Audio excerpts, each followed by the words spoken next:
Alors, cette première nuit dans un train de nuit? Trop bien, non? Ouais, bof. C'était génial. J'avais l'impression d'être dans un livre d'Agatha Christie. C'est vrai que j'aurais pu commettre un crime cette nuit. Bah, tu n'as pas bien dormi? D'après toi? C'est vrai que t'as de tout petits yeux. Là, je me suis trompé de couchette hier soir. Aïe. Et il y avait quelqu'un dans cette couchette? Non, je m'en serais rendu compte quand même. Bah alors? À la première halte, j'ai été réveillé par le contrôleur. Et? À côté, il y avait un Espagnol très agacé que je sois installé dans son lit. Mais tu ne pouvais pas lui laisser ta couchette? Impossible. Et pourquoi impossible? À cause du 52. Quoi? Il voulait dormir que dans la couchette 52, son chiffre fétiche. Alors qu'est-ce que t'as fait? Que voulais-tu que je fasse? Je voulais dormir, moi. Alors j'ai moi-même échangé nos draps. Bon, mais après, t'as pu dormir du coup. Tu rigoles? J'étais à peine installé depuis 10 minutes qu'il s'est mis à parler. Tu parles espagnol, toi, maintenant? Il était somniloque. Somnique quoi? Il parlait en dormant, quoi. J'ai l'impression qu'il récitait une sorte de poème. Ben moi, en tout cas, j'ai dormi comme un loir. Buenos días, Antonio. ¿Tú has dormido bien? Yo he dormido como un tronco. Qu'est-ce qu'il a dit? Il a dit qu'il avait très bien dormi. Super. Bienvenue dans Il était une voix, le podcast de Rail et Histoire. La guerre, l'écologie, le droit des femmes, l'élection présidentielle, l'art. Chaque mois, nous explorons l'histoire au travers d'une thématique. Existe-t-il dans l'univers ferroviaire un élément plus marquant et inspirant que les trains de nuit? Ils ont inspiré les poètes, les romanciers et le 7e art. Mais, plus largement, ils ont marqué l'imaginaire collectif. Tout le monde a une image qui lui vient quand on parle de train de nuit, même si on n'en a jamais pris. Parmi ceux qui ont forgé cet imaginaire collectif, on pense bien sûr, en premier lieu, à Agatha Christie, avec son Crime de l'Orient Express, publié en 1934. Plus tard, à Michel Butor, qui, dans son roman La Modification, sorti en 1957, fit voyager de Paris à Rome un personnage censé rejoindre sa maîtresse pour commencer une nouvelle vie et qui, par les changements opérés par le train de nuit, finira par renoncer à son projet. Son projet initial va se détériorer complètement. Au début du livre et du voyage, il part avec l'intention de vivre 3 jours à Rome avec cette femme, et puis de lui faire part de tout ce qu'il a prévu. Et une fois arrivé à Rome, eh bien, il saura que tout cela est absolument impossible. Au cinéma, on ne compte plus les films dans lesquels les trains de nuit apparaissent. Hitchcock, dont la scène finale très suggestive de la mort aux trousses, en 1959, fait se réfugier Cary Grant dans un compartiment auprès d'Eva Marie Saint, jusqu'à sa couchette au moment où le train s'apprête à entrer dans un tunnel. Hello there.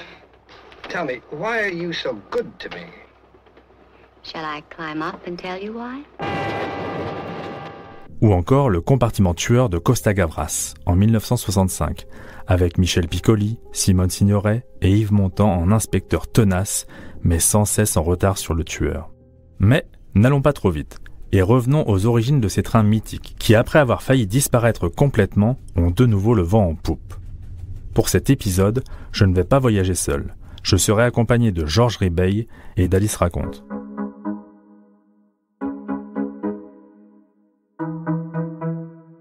Georges Ribeil est sociologue, directeur honoraire à l'École nationale des ponts et chaussées, membre du comité scientifique de Rail et Histoire et auteur du livre « Les trains de nuit ». Ma première question va être simple, Georges. Qu'appelle-t-on un train de nuit? Un train de nuit, du point de vue cheminot, je pense que c'est un train qui roule entre 23 heures. Passé 23 heures, c'est un train de nuit. Voilà. Un train la circulation s'arrête à 23 heures, n'est pas un train de nuit. Mais si un train franchit la barre de minuit, c'est un train de nuit. Souvenez-vous d'un épisode précédent dans lequel je vous parlais des trains postaux. Il semblerait que pour les trains de nuit, tout soit parti de là.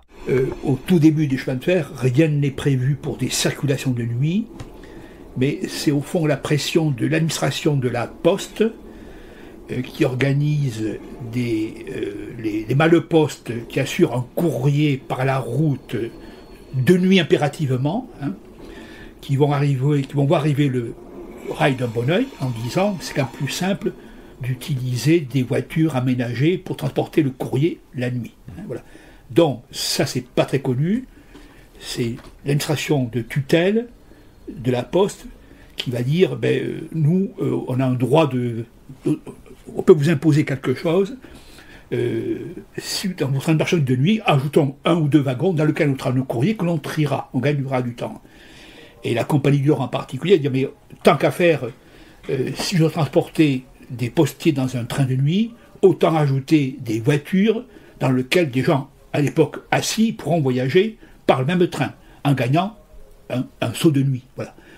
Donc, dans le bouquin, j'ai trouvé que j'ai beaucoup appris sur l'initiative qui appartient, à mon avis, le premier train de nuit, c'est Paris vers le nord, la Compagnie du Nord, Paris, Amiens, Lille, et tant qu'elle y est, elle va, ce train de nuit, ces trains postaux de nuit iront jusqu'à Bruxelles, voire Cologne. La Compagnie du Nord est à la pointe de cette culture de la performance, de la vitesse, et le train de nuit y contribue.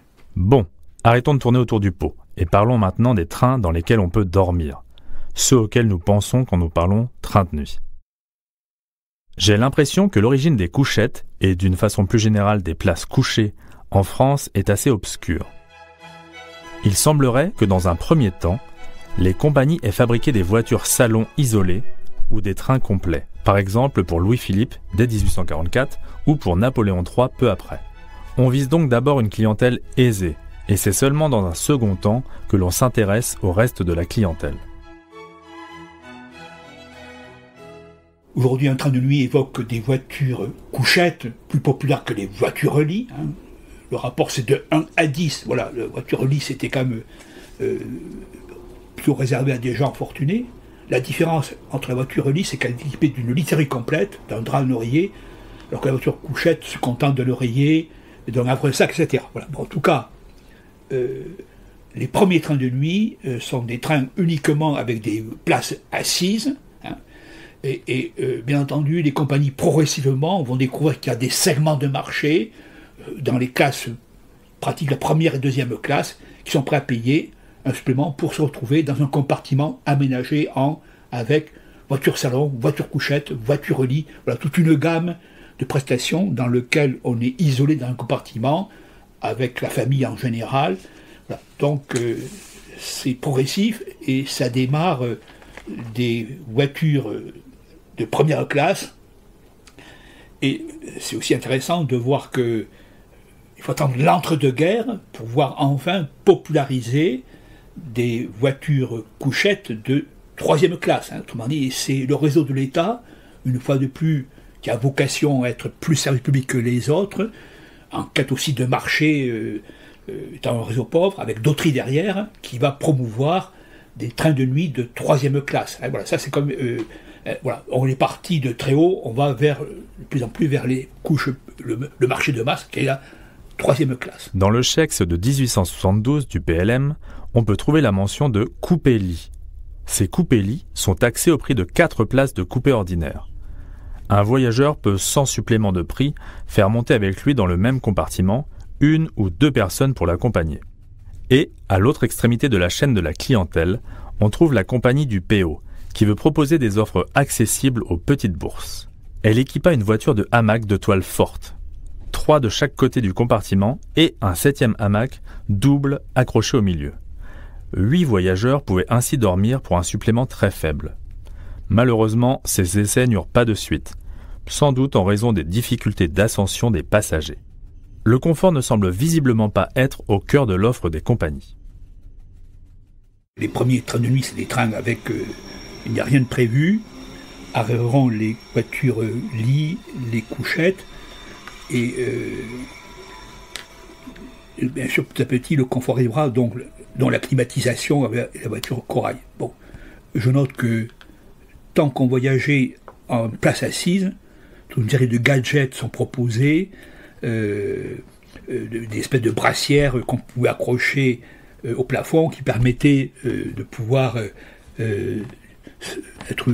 pouvoir dormir, etc. Il y a eu aujourd'hui la SNCF depuis 20 ans, je note qu'elle offre toujours un espèce de package avec la petite bouteille d'eau, un petit, je sais plus, un bouchon qu'on met dans les oreilles, un bandeau pour la vue. Bon, c'est bien gentil, c'est très sympa.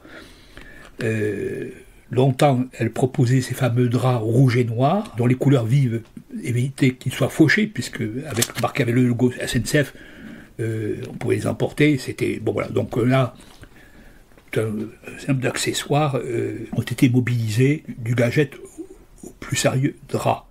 Mais n'allons pas trop vite. Nous reviendrons à la SNCF un peu plus tard.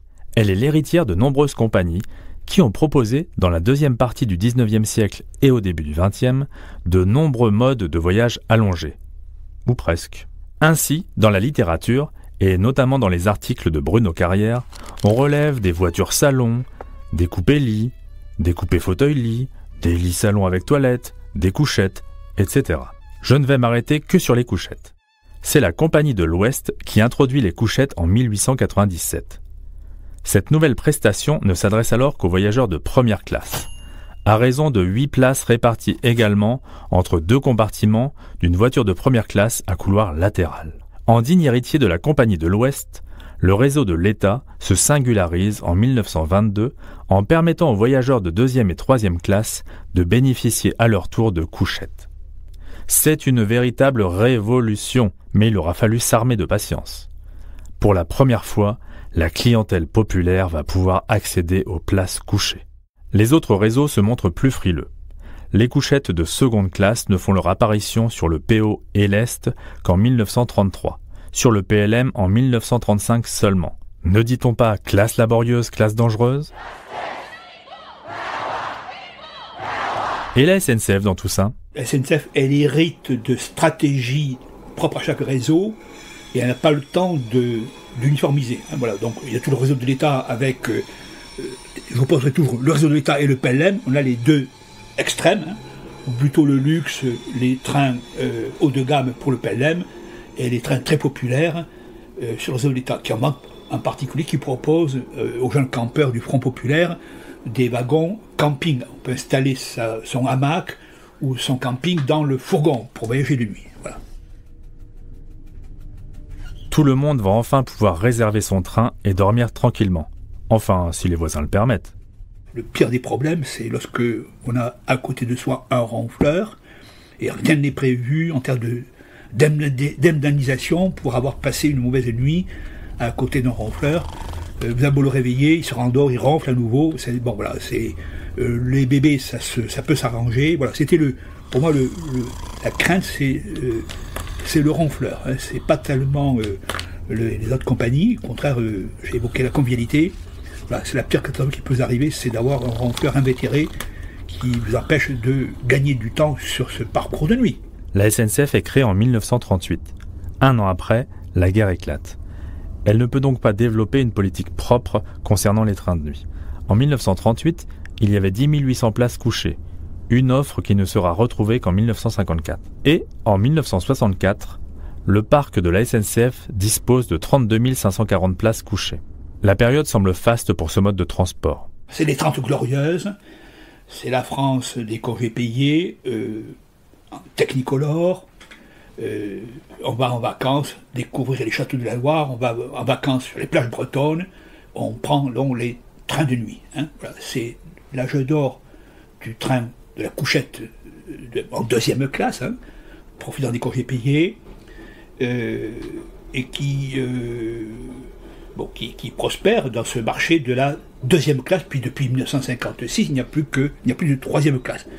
Donc, couchette populaire est relayée par un produit extraordinaire qui va être un grand succès, le train auto-couchette, hein, qui est très ciblé sur les Belges, Anglais, Hollandais, qui ont toujours en quête de soleil, de Riviera, et auquel on propose une formule intéressante.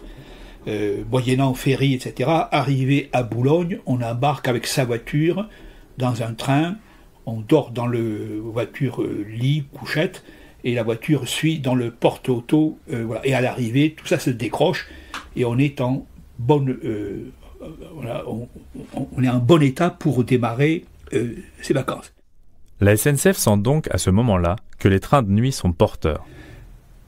Pour moi, ça c'est un point fondamental dans l'ouvrage, c'est de découvrir le summum de la promotion de train de nuit par la SNCF. En 1975, une opération interne est menée, l'opération train de nuit, et j'ai trouvé quelques documents assez exceptionnels.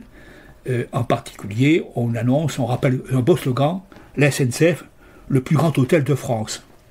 Ça veut dire que chaque nuit, il y a plus de monde dans ces trains de couchette qu'il n'y a dans les hôtels.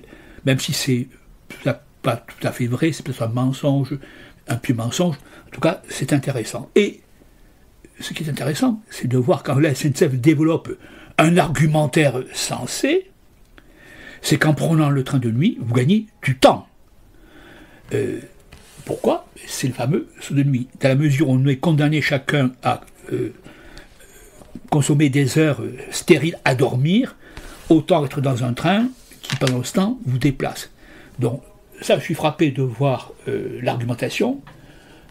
Pour l'homme d'affaires, on proposera le train de soirée qui lui permet du petit matin et de soirée, mais pour le kidam ordinaire, voyage en train de nuit, vous allez gagner du temps, en particulier sur les déplacements vers les sports d'hiver, où le temps est compté, les 8 jours de location en chalet sont comptés, donc en partant le vendredi soir dans un train de nuit, on a gagné du temps, on n'a pas perdu du temps dans un train de jour. Mais comment est-on passé de ces sommets des années 70 à un déclin et une quasi-disparition en 2016 ? Je me suis plongé dans les statistiques de la SNCF, le petit memento, conservé ici sur nos étagères, et qui nous donne une statistique précieuse, le nombre de couchettes et de lits vendus chaque année. Et à moitié surpris par cette affaire, je constate que l'apogée du nombre de couchettes et lits vendus en train se passe en 1981, avec 8,5 millions de couchettes. 1980, mais bien sûr, c'est l'arrivée du TGV. Et le TGV, comme d'habitude, va se révéler un serial killer. C'est-à-dire, il va, dans son sillage, il y a beaucoup de victimes. Les avions d'Air Inter, les express classiques et les trains de nuit. Voilà. Donc, en une dizaine d'années, on a perdu de moitié le trafic qu'on avait en 81. Le TGV serait-il donc le seul responsable ? C'est l'offre, mais aussi c'est quand même une évolution des modes de vie. Bon, ce que je disais que les 30 Glorieuses, avec le billet de congé payé, la famille allait passer les vacances sur les côtes bretonnes ou visiter les vignobles d'Alsace. Ce modèle-là va décliner à partir de 1970 vers un modèle de loisirs beaucoup plus à longue distance, aidé par l'avion, charter et autres. Voilà, dont l'évolution du mode de vie y contribue, évidemment. Paradoxalement, c'est sans doute également un changement de mode de vie qui est à l'origine du retour en grâce des trains de nuit. Une série de lignes ont en effet repris du service depuis 2021, comme le Paris-Nice ou le Pyrénéen. Et d'autres lignes devraient suivre en France et en direction de grandes villes européennes, comme le Paris-Berlin prévu en 2023. Le ministère des Transports annonçait même il y a peu vouloir, à l'horizon 2030, une dizaine de lignes nationales en circulation régulière. L'argument écologique est favorable effectivement aux trains de nuit, où les trains de nuit ont cette faculté d'être des trains à marche détendue. Il doit s'arrêter impérativement, parfois un quart d'heure, arrêt purement technique pour ne pas arriver trop tôt. C'est des marches détendues de nuit, donc c'est bon pour la consommation énergétique. Ça c'est un plus. C'est une autre manière de voyager, puisqu'au fond, moi j'insiste là-dessus aussi. Le train de nuit, c'est un compartiment, c'est un couloir latéral, c'est un lieu de sociabilité très particulier. L'ambiance est beaucoup plus arrondie, cool, détendue. Voilà, ça me paraît très important, ça c'est frappant. Et c'est vrai du côté de la clientèle, l'évolution vers l'écologie, le slow train, cette culture de vivre un peu moins vite, de décélérer, le train de nuit y contribue. Il faut que l'offre aussi suive. Donc, très bien pour les initiatives dispersées, reste à faire les comptes un peu plus tard.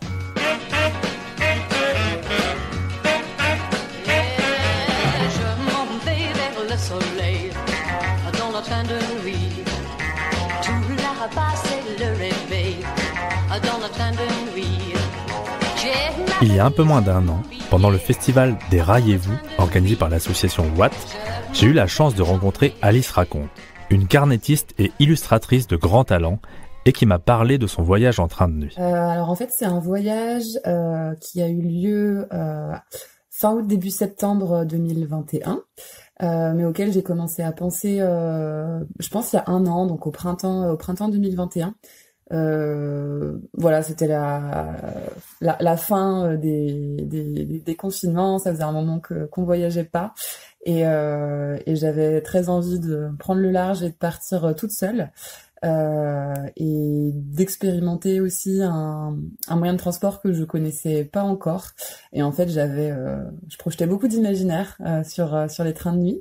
J'avais encore jamais voyagé, voilà, en utilisant. Il y avait ça d'un côté, et puis il y avait aussi tous les imaginaires dont j'avais conscience que c'était très romantique et très décalé par rapport à la réalité. Mais voilà, des grands trains qui traversent l'Europe, l'Asie, et de ces images un peu clichés, très romantiques, des wagons à la Agatha Christie, et de toutes ces choses-là qui me faisaient rêver, tout en sachant très bien que c'est pas ce que je trouverais dans les trains de nuit de la SNCF en 2021, mais voilà, qui m'ouvrait quand même sur un imaginaire que j'avais envie de découvrir. Donc voilà, un peu pour la petite histoire derrière ce projet-là. Et pourquoi avoir choisi cette destination ? Ça a été assez vite vu pour la construction du trajet, parce que c'est vrai que à cette période-là, il me semble que la ligne Paris-Briançon était en travaux, et ça devait aussi être le moment où le Paris-Nice était sur le point de rouvrir, mais n'avait pas encore tout à fait rouvert, ce qui laissait la troisième ligne, à savoir celle qui part toujours de Paris mais qui va dans le sud-ouest. Et donc du coup, je me suis rendue dans le sud-ouest. À l'aller, j'ai voyagé jusqu'à Toulouse, et puis au retour, je suis partie de la Tour de Carol, à la frontière espagnole, pour remonter en direction de Paris. Que représentaient les trains de nuit pour toi ? Moi, je pense que c'est vraiment toute la culture populaire sur, encore une fois, le transsibérien, voilà, la compagnie des wagons-lits, enfin, toutes ces représentations qu'on peut avoir beaucoup au cinéma, un peu dans la littérature. Et je pense qu'il est variable aussi selon les personnes. Chez moi, il y avait ça qui me parlait beaucoup, mais je me suis aussi retrouvée à parler de train de nuit avec des amis qui me disaient ah non, mais le train de nuit, moi je l'ai pris une fois, mais c'est l'enfer, ça craint, et il y a des punaises de lit, quoi. Donc voilà, on y projette aussi un peu des choses différentes, je pense, selon les parcours, etc. Moi, c'est vraiment ce côté c'est par les arts et la culture populaire, je pense, et ces images d'Épinal un peu là c'est ces projections là que j'avais, et par contre j'avais pas ces attentes là. Je savais très bien que c'est pas ce que je trouverais, mais pour autant le côté aventure, il était très facile à trouver, parce que c'était la première fois, et voilà, forcément c'était nouveau, donc j'ai pas du tout eu de mal à... J'en ai joué dans mon carnet, de raconter ça de façon assez détaillée, assez humoristique aussi, mais comme c'était la première fois, ça a été assez facile. On va passer sur l'allée que tu as fait en place assise, et qui, je l'ai bien compris, s'apparentait plus à un voyage en bus de nuit qu'à une plongée dans l'univers d'Agatha Christie. Parle-nous un peu de ton voyage de retour. Je l'ai fait en couchette, donc ça j'étais contente, parce que là c'était complètement conforme à ce que je projetais et à ce que j'espérais. Et c'était chouette, parce que ça m'a permis de... Voilà, effectivement, ça facilite les discussions et les échanges. C'est aussi quelque chose que j'avais un peu envie d'expérimenter, de se retrouver dans ce petit compartiment là où on est proche, et où on partage quand même une intimité, parce que c'est pas rien de dormir sur une couchette à 30 cm de quelqu'un d'autre. Donc moi j'ai pu discuter assez longuement avec Juliette, qui était une petite dame, qui était une grande habituée des trains de nuit. Et j'ai très bien dormi, et j'ai si bien dormi que j'ai failli manquer mon arrêt. Je descendais pas au terminus, je suis descendue aux Aubrais, donc c'est 1 heure avant Paris. Et j'avais mis mon réveil, mais pour une raison que je ne connais toujours pas, il n'a pas sonné. Et voilà, je me suis quand même réveillée quand le train était arrêté, donc ça a été le branle-bas de combat, mais j'ai réussi à sortir avant que le train ne reparte, donc c'est un réveil un peu un peu en fanfare sur le quai de la gare en chaussettes et en pyjama avec toutes mes affaires à côté de moi, mais j'ai réussi. C'était la première fois que j'étais allongée dans un train et j'étais très curieuse de ce que ça pouvait faire. Et bah il y a cette espèce de roulis voilà, de la couchette qui balance un peu. Je me souviens et je l'ai écrit. Je m'en souviens pas très bien, mais le fait de l'avoir écrit, ça me permet de m'en rappeler. Mais j'avais l'impression que j'allais tomber de ma couchette. Je m'étais installée tout en haut et j'avais parfois l'impression que le train il allait si vite, ce qui était pourtant pas du tout le cas, mais que j'allais glisser, dégringoler de ma couchette, ce qui n'est pas arrivé. Mais j'ai trouvé ça très agréable, ouais. Le bercement et puis ce bruit, voilà, ce bruit très régulier qui voilà, auquel on s'accoutume, qui devient un peu un bruit blanc. Et une des personnes avec qui j'en avais parlé, je sais plus si c'était avant ou après avoir fait mon voyage, et qui a beaucoup voyagé en train de nuit, qui continue de le faire régulièrement. Lui, il utilisait l'image du nid pour parler d'un compartiment de train de nuit. Il disait qu'il y a quelque chose de très intime parce qu'on dort et voilà, on est dans un lit et en même temps il y a tous ces bruits qui nous parviennent et toutes ces sensations. Et ouais, il parlait de nid et de cocon. Je trouvais ça assez joli, ouais. Peux-tu nous parler de ton travail et de ta pratique dans un train ? Moi, je travaille quasiment que sur le vif. Donc ça veut dire que je fais presque tout sur place. Là, il y a dû y avoir 1 ou 2 dessins que j'ai peut-être refait parce que je devais avoir que un croquis. Donc il y en a peut-être 1 ou 2 que j'ai repris par la suite, mais sinon je les ai fait à bord. Je suis assez habituée à travailler en extérieur, à ce qu'il puisse y avoir du vent, de la pluie éventuellement. Enfin, voilà, je suis un peu habituée à gérer ces paramètres-là, on va dire. Et le tout, vu que je travaille à l'aquarelle, le plus important, c'est de pas renverser l'aquarelle, c'est une peinture à l'eau qui nécessite d'avoir un verre ou un godet avec de l'eau. Donc là, le gros enjeu, c'était de pas renverser, de pas tout renverser sur la feuille quand ça bougeait. Mais ça bougeait pas non plus, voilà, ça bougeait pas non plus tant que ça. Et du coup, ouais, effectivement, j'ai travaillé les illustrations. Elles ont principalement été faites à bord et à quai. Et en dessinant les passagers, je les ai dessinés à la plume. Et puis les illustrations plus d'ambiance, c'était du croquis à l'aquarelle. Ouais. Tu as tout dessiné dans ton voyage ? Alors j'ai commencé par dessiner les trains eux-mêmes. Donc j'ai eu le temps de les croquer sur les quais de la gare. Donc voilà, les wagons et puis la locomotive là pour le train retour. J'ai aussi essayé de dessiner un peu les intérieurs pour donner à voir une idée de ce à quoi ça pouvait ressembler. Et puis ce qui est super dans les trains et encore plus dans les trains de nuit, c'est que les gens qui ne bougent pas et surtout les gens qui dorment, ils sont très faciles à dessiner. C'est des proies idéales pour les gens qui ont du papier et un crayon. Donc notamment dans le train aller où j'ai très peu dormi et où j'étais assise et on était quand même assez nombreux, donc j'ai pas mal dessiné les autres passagers. Et puis au retour, c'était un peu plus compliqué parce qu'en fait, ce dont je me suis rendu compte dans les trains de nuit quand il y a les couchettes, c'est qu'il y a peu de place pour se déplacer, pour s'asseoir. En fait, il y a pas de place pour s'asseoir. Donc voilà, le croquis là, il était un peu plus rapide. J'ai essayé de capter des paysages qui pouvaient un peu défiler derrière la fenêtre. Mais j'ai surtout beaucoup discuté. Dans le train retour, j'ai beaucoup discuté notamment avec la personne avec qui je partageais mon compartiment. J'ai aussi discuté avec un contrôleur. Et donc là, c'était plus, ça s'est plus se traduit dans l'écriture où j'ai pu retranscrire les entretiens que j'avais eus avec ces personnes-là. Et au final, que gardes-tu de ce voyage, en dehors de ton joli carnet que tu partages avec nous sur ton site internet ? Vraiment un super souvenir et j'ai réussi à me faire surprendre. Enfin, en fait, c'est ça qui était chouette, c'est que c'était un voyage que j'avais préparé, que j'attendais vraiment beaucoup et sur lequel je m'étais documentée à l'avance. Donc, notamment juste avant le départ, 2-3 jours avant, j'avais rencontré quelqu'un qui fait partie du collectif Oui au train de nuit. Et donc pour discuter avec lui de questions plus politiques, historiques sur le train de nuit.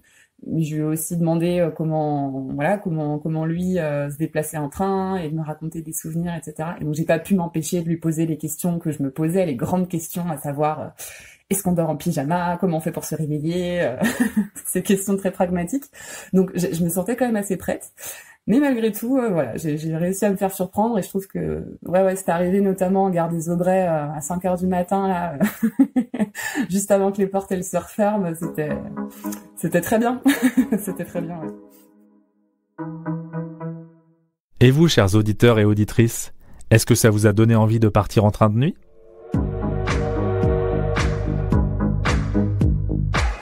Merci d'avoir écouté cet épisode de Il était une voix, un podcast de Rail et Histoire. Vous trouverez en description les sources utilisées dans cet épisode. Rendez-vous le mois prochain pour un nouvel épisode, et d'ici là, n'hésitez pas à nous dire si ça vous a plu, et à bientôt.